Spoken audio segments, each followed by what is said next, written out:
दरवाजा खोलो। दादा मनोहर भाई के नाम पर वारंट है। तो अजय देवगन एक बार फिर से आ चुके हैं एज इनकम टैक्स कमिश्नर और रेड मारने वाले हैं किसके घर? रितेश देशमुख के यहाँ। नमस्कार, मेरा नाम है आरजे सरकार राज और हम बात करने वाले हैं रेड 2 मूवी की कि क्या है मेरा व्यू इस फिल्म के लिए। दरवाजा खोलो। दादा मनोहर भाई के नाम पर वारंट है। देखिए 2018 में जब रेड 1 आई थी तो लोगों ने इसे काफी पसंद किया था। अजय देवगन वर्सेस सौरभ शुक्ला एज ताऊ जी और वो ताऊ जी की फैमिली, तो जो एक नया तरीके का क्राइम थ्रिलर दिखाया गया था तो लोगों ने उसको पसंद किया। हालांकि वो कहानी एक रियल इंसिडेंट पर बेस्ड और उसको नए ढंग से और एक सिनेमैटिक वे में पेश किया गया था। अब मेकर्स को लगा, यानी कि भूषण कुमार कृष्ण कुमार को लगा और साथ में डायरेक्टर राजकुमार गुप्ता को लगा कि भाई इसका सेकंड पार्ट भी बनना चाहिए। तो 2018 के बाद 2025 में ये फिल्म रिलीज हुई है और एक बार फिर से कमाल का रिस्पांस मिला है इस फिल्म को। क्या है प्लॉट, क्या है कहानी इस फिल्म की? अंदर ये शस्त्रधारी देख रहे हो? बाहर सरकारी कर्मचारी देख रहे हो?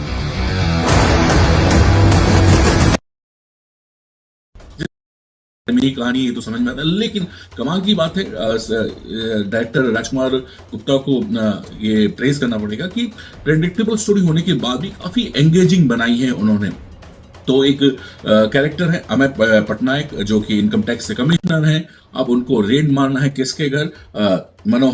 दादा मनोहर भाई के घर, जो बहुत ही रिस्पेक्टेबल पॉलिटिशियन है, बहुत ही पकड़ है उनकी अपनी एरिया में और काफी इज्जत है और फैमिली में भी कि एक बहुत अच्छा सा कैरेक्टर है, बहुत प्यारा सा कैरेक्टर जो सबकी देखभाल करता है, जनता की सेवा करता है।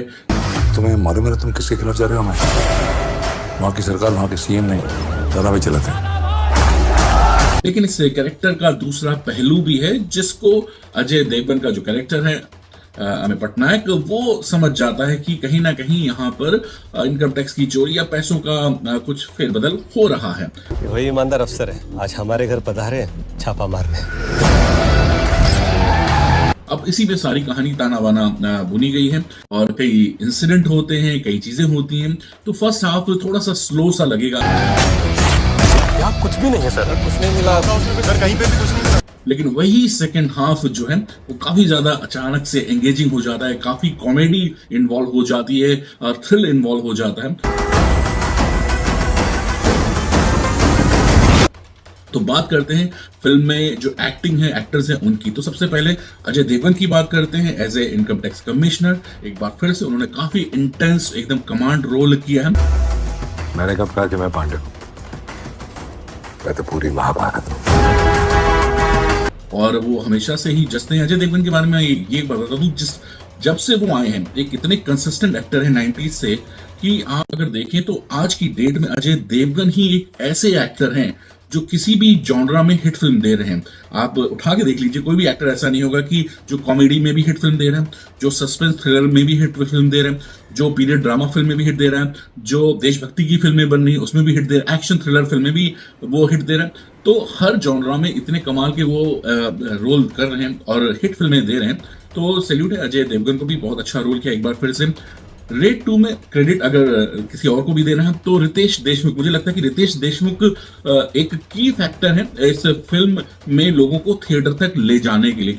ये पांडव कब से चक्रव्यूह रचने लगे? रितेश देशमुख एक ऐसा नाम है जो कॉमेडी के लिए जाना जाता है और बड़े अच्छे लगते हैं, ऑन स्क्रीन उनकी प्रेजेंस लोगों को पसंद आती है। लेकिन जब रितेश ने जब नेगेटिव रोल किया है तो वो भी जब इंटेंस रोल किया पसंद किया गया है। चाहे वो फिर एक विलन हो, अगर आपको याद होगा बड़ा कमाल का रोल किया था, अवार्ड विनिंग परफॉर्मेंस थी। मरजावा में उन्होंने बड़ी अच्छी एक्टिंग की थी, विलन का जो रोल किया था। तो एक बार फिर से वो ग्रे शेड में बड़े अच्छे नजर आए और एज ए पॉलिटिशियन कहीं ना कहीं नेचुरल भी है क्योंकि पॉलिटिकल फैमिली बैकग्राउंड है उनका, वहां से आते हैं। तो बड़ी अच्छे से उन्होंने उसको कैरी किया है और अच्छा सा रोल प्ले किया है। तो रितेश देशमुख एक की फैक्टर है इस फिल्म की, बहुत अच्छी एक्टिंग की है। दोनों के बीच जो इंटेंस रोल है अजय देवगन और रितेश के बीच वो भी कमाल के हैं। और तीसरा इसमें वानी कपूर नजर आई है कि उनका होना ना होना ऐसा कोई इंपॉर्टेंट नहीं था। लोगों को ये भी याद नहीं कि अजय देवगन की फर्स्ट जो फिल्म में वाइफ थी वो इलियाना डिक्रूज थी, उनको रिप्लेस किया गया वानी कपूर से। तो लोगों को कभी फर्क नहीं पड़ा इतना। हाँ, बाकी और भी इसमें एक्टर्स हैं जिनकी काफी तारीफ करनी पड़ेगी, जो हाफ में भी आते हैं, इंटरवल के बाद आते हैं। चाहे उसमें सौरभ शुक्ला तो आपको दिखेगा ही, वो तो है ही, वो उनका ताऊजी का रोल है, वो भी पसंद किया। गरज गया। अमित सयाल जिन्होंने बहुत अच्छी एक्टिंग की। हम दिन की वो इग्नोर की हुई सब्जी हैं जो रात को सस्ते में। और दूसरा जितेंद्र काला, उन्होंने भी बड़ी अच्छी एक्टिंग की है। उन सभी की स्क्रीन प्रेजेंस जो है बहुत अच्छी रहती है। यशपाल शर्मा, इनको भी मैं क्रेडिट दूंगा। तो ये कैरेक्टर्स जो हैं फिल्म को आगे लेकर जाते हैं। और बाकी जो इनकम टैक्स के ऑफिसर हैं उन्होंने भी बड़ी अच्छी अच्छी एक्टिंग की है। तो सेकंड हाफ बहुत ज्यादा एंगेजिंग और बहुत कमाल का। जो फर्स्ट हाफ थोड़ा सा स्लो लगेगा, आपको लगेगा कि क्या हो रहा है, लेकिन थोड़ा पेशेंस के साथ एंगेज रहिएगा, क्योंकि कहानी डेवलप हो रही होती है। जो मेन एक्शन होने वाला होता है वो इंटरवल के बाद होता है।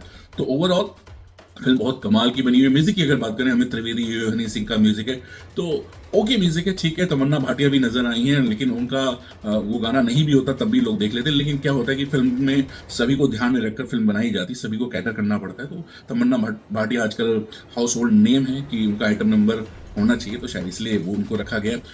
मेरे लिए जो कैची पॉइंट्स थे इस फिल्म में, जो मुझे बड़े अच्छे लगे, म्यूजिक की अगर मैं बात करूं, क्लाइमैक्स में कर्ज फिल्म का गाना ये वाला, ये बड़े ही स्मार्टली यूज किया गया है, जो मुझे बहुत अच्छा लगा। और आपको भी अच्छा लगेगा कि किस तरीके से इस गाने का इस्तेमाल किया गया है, और वो सीन बड़ा अच्छा लगेगा। तो देखिएगा जब आप ये फिल्म देखेंगे, किशोर कुमार का गाना जब देखेंगे। दूसरा, मुझे दो तीन डायलॉग्स बड़े अच्छे लगे, जहां पर अजय देवगन किसी से पूछते हैं कि यहाँ छोटे राम कौन है, तो गाँव वाला कहता है कि यहाँ राम तो बहुत है लेकिन छोटे वाले हम ही हैं। वही सूर्या पाठक भी हैं इस फिल्म में, उनका एक डायलॉग बड़ा अच्छा लगता है कि मक्खन लगाने वालों के हाथ में अधिकतर छुरी होती है, इसलिए संभल के रहना चाहिए। तो और एक और क्रेडिट मैं फिल्म मेकर्स को देना चाहूंगा कि किस तरीके से उन्होंने जो इस फिल्म का जो एक बेस है, जो कहानी का इरा है, वो 80s भारत के 80 के दशक का है। जहां रेड 1 में आपने प्राइम मिनिस्टर इंदिरा गांधी को देखा था, क्योंकि वो 84 की पहले की कहानी थी।